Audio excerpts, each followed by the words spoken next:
Doctor महबूब आलम जी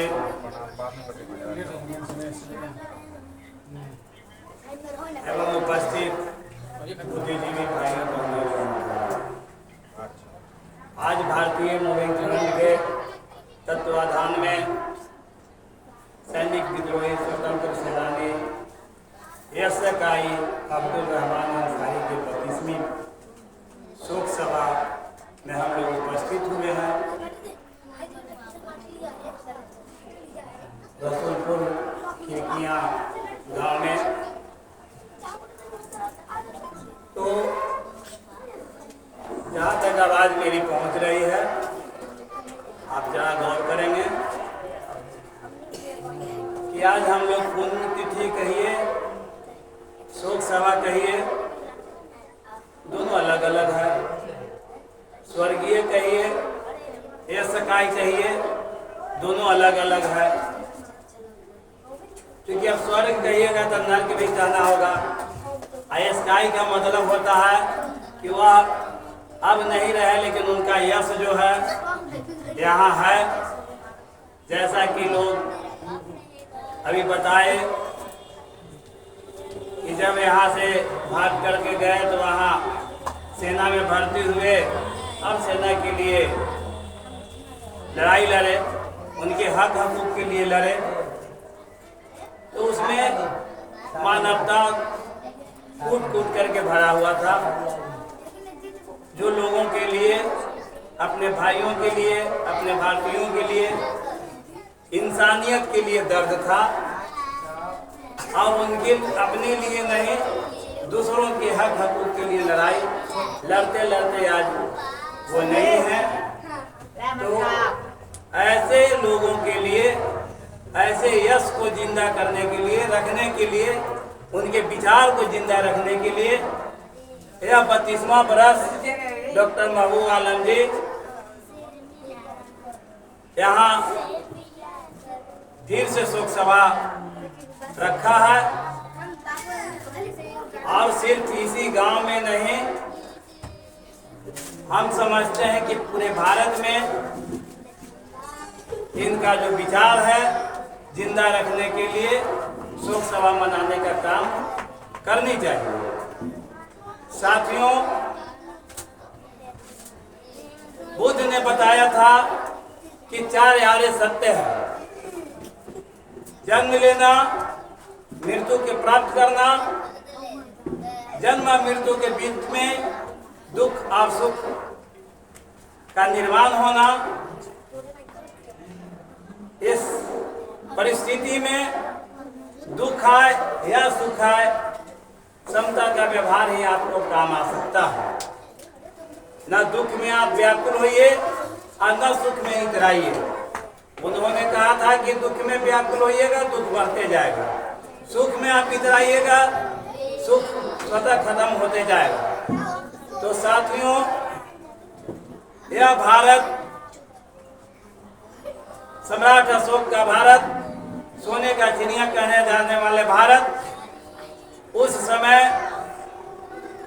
जिसे आप धर्म कहते हैं, हिंदू धर्म, मुस्लिम धर्म, ईसाई धर्म, वास्तविक में हम लोग रास्ता भटक जाएंगे। यह कोई धर्म नहीं, यह एक समुदाय है, कुछ लोगों का टोली है जिसे हम लोग धर्म से संबोधित करते हैं। तो साथियों, धर्म उसे कहते हैं, धारण करो तो धर्म है, वरना कोरी बात, सूरज उगा प्रकाश है, वरना अंधेरी रात। धर्म का परिभाषा होता है कि जिसका धर्म यानी जिसका लक्षण, जिसका गुण स्वभाव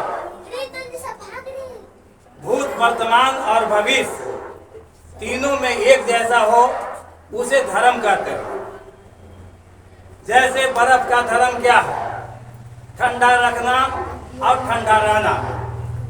आप बर्फ के धर्म को देखिए, वर्तमान में वही धर्म है, भूत में भी वही धर्म रहेगा, वही था, और भविष्य में भी वही रहने वाला है। वो अपना धर्म बदल नहीं सकता है साथियों। इसी का नाम धर्म है। अग्नि का धर्म है जलना और जलाना। आज वर्तमान में भी वही काम करेगा, भूत में भी वही करते आया है और भविष्य में भी वही करता रहेगा। तो आप लोग यह समझ गए होंगे कि धर्म कहते किसे हैं। तो आज हम लोग रास्ता भटक गए हैं। हम लोगों को फिर से बताए गए बुद्धि के मार्ग पर आना होगा। उनके 84,000 जो बताए गए रास्ते हैं उसे याद करना होगा, जानकारी लेना होगा। तो फिर से यह जो समुदाय हिंदू, मुस्लिम, सिख, ईसाई जो आपस में कुछ बेईमान नेताओं के द्वारा जो लड़ाने का काम कर रहे हैं और हम सब लड़ने का काम कर रहे हैं, इससे फिर हम लोग वापस आ सकते हैं। भाईचारा फिर हम लोगों में स्थापित हो सकता है। और भाईचारा ही स्थापित नहीं, हम लोगों का धन और समय दोनों जो है अपने अपने समुदाय के जो ब्राह्मण कहे जाने वाले हैं, जो पादरी कहे जाने वाले हैं, उनको हम लोग फिर से समझाने का काम और रास्ता पर लाने का काम करेंगे। लेकिन पहले हम लोगों को ये बात समझना होगा कि धर्म और समुदाय में क्या अंतर है, भाईचारा किसे कहते हैं। तो साथियों, आज इसका लाभ मनुवादी प्रवृत्ति के लोग जो हम लोगों का जो लाभ उठा रहे हैं, जैसा कि बाबा साहेब ने दलित, महादलित, पिछड़ा,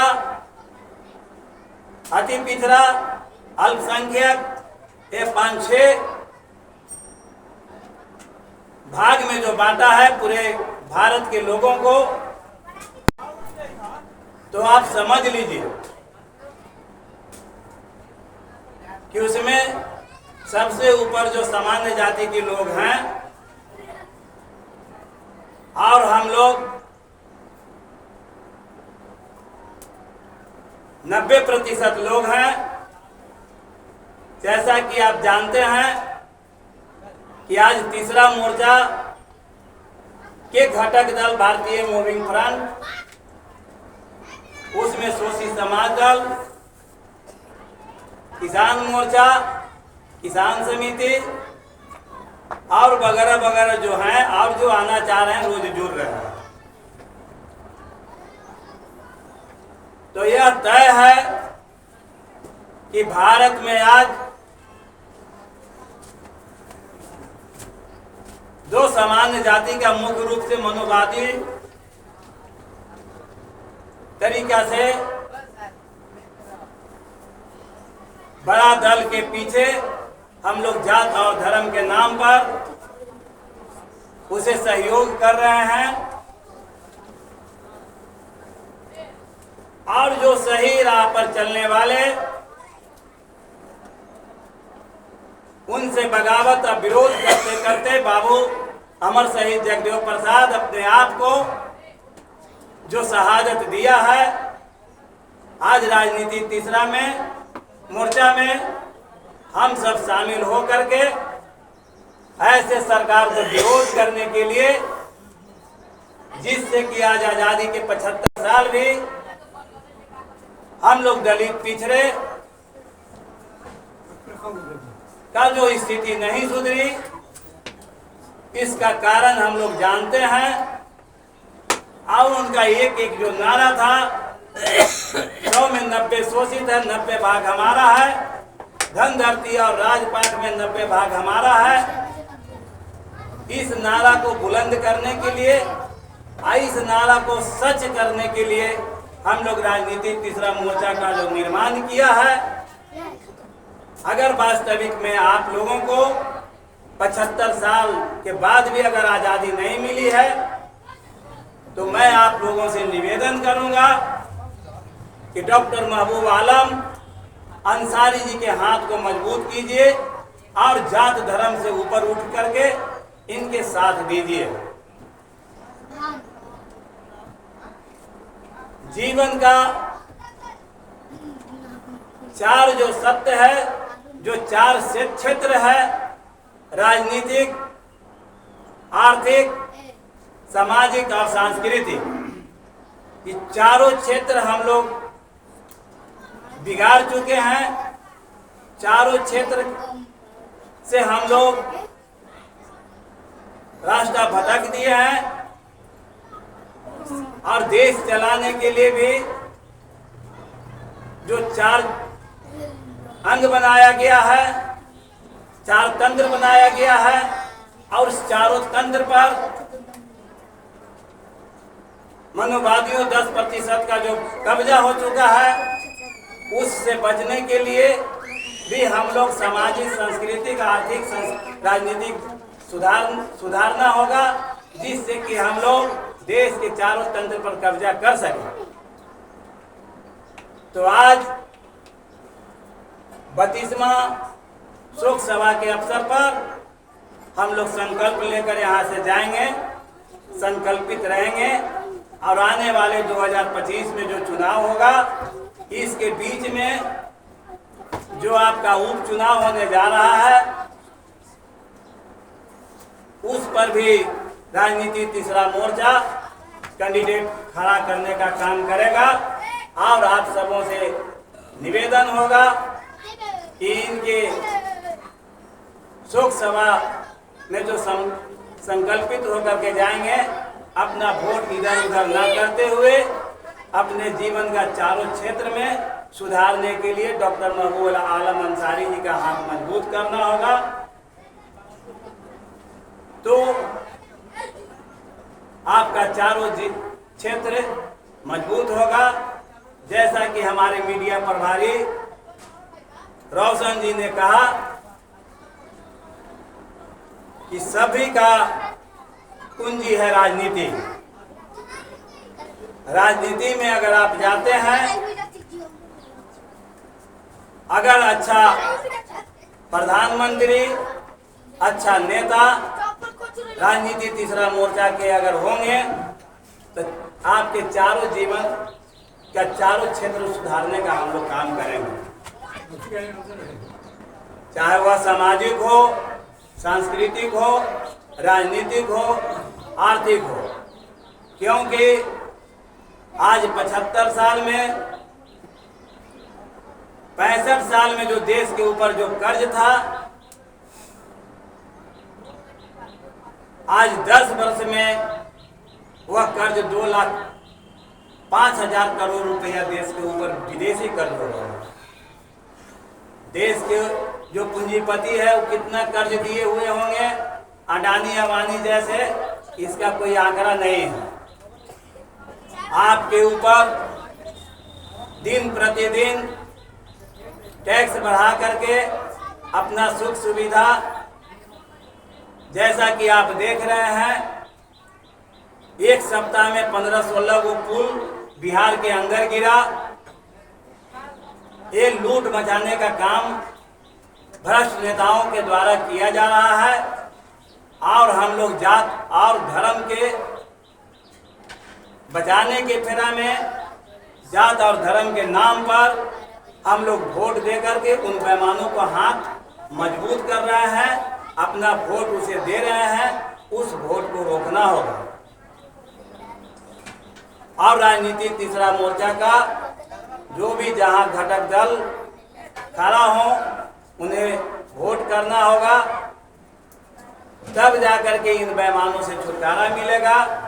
और जब राजनीति तीसरा मोर्चा का अगर नेता का सरकार बनता है तो आपका जीवन का चारों क्षेत्र पर जो परिवर्तन लाना है, परिवर्तन लाने का काम करेंगे। देश के जो चारों तंत्र पर जो कब्जा है मनुवादियों का, चाहे वह सुप्रीम कोर्ट हो, चाहे मीडिया हो, चाहे शिक्षा में हो या मेडिकल में हो, हर जगह से, स्कूल कॉलेज में हो, हर जगह से हम लोग 90% जनसंख्या के हिसाब से स्थापित करने का काम करेंगे और 10% के पास जो 90% धन चला गया है उसका भी समस्या का हल हम लोग करेंगे। और इस देश में जो मूल चीज है शिक्षा, हम लोगों का नारा है कि चपरासी का बेटा हो या राष्ट्रपति का हो संतान, सबका शिक्षा एक समान हम लोग कर दिखाने का काम करेंगे। किसी मजदूर का बेटा हो या किसी अफसर का बेटा हो, सबका बेटा एक जगह एक स्कूल में एक देश में पढ़ने का काम करेगा। हर शिक्षा निःशुल्क रहेगा, हर हाथ को रोजगार देने का हम लोग वादा करेंगे। खराज का कोई चीज मुफ्त नहीं, आपको नौकरी देने वाला बनाएंगे, नौकर बनने वाला काम से मुक्ति दिलाने का काम करेंगे। ये है राजनीति तीसरा मोर्चा का मूल मंत्र। इन्हीं चंद शब्दों के साथ आए हुए अपने भाइयों बहनों माताओं का आभार प्रकट करता हूं और अब्दुल कय्यूम अंसारी जी को वास्तव में जब जीवित थे उस समय राष्ट्रपति पुरस्कार मिलना चाहिए था, लेकिन नहीं भी अगर मिला है तो आज हम लोग सरकार से आह्वान करेंगे, अपील करेंगे कि उनको राष्ट्रपति से अवार्डा जाए, राष्ट्रपति के पुरस्कार से अवार्डा जाए। जय भारत, जय संविधान, जय जनता, जय।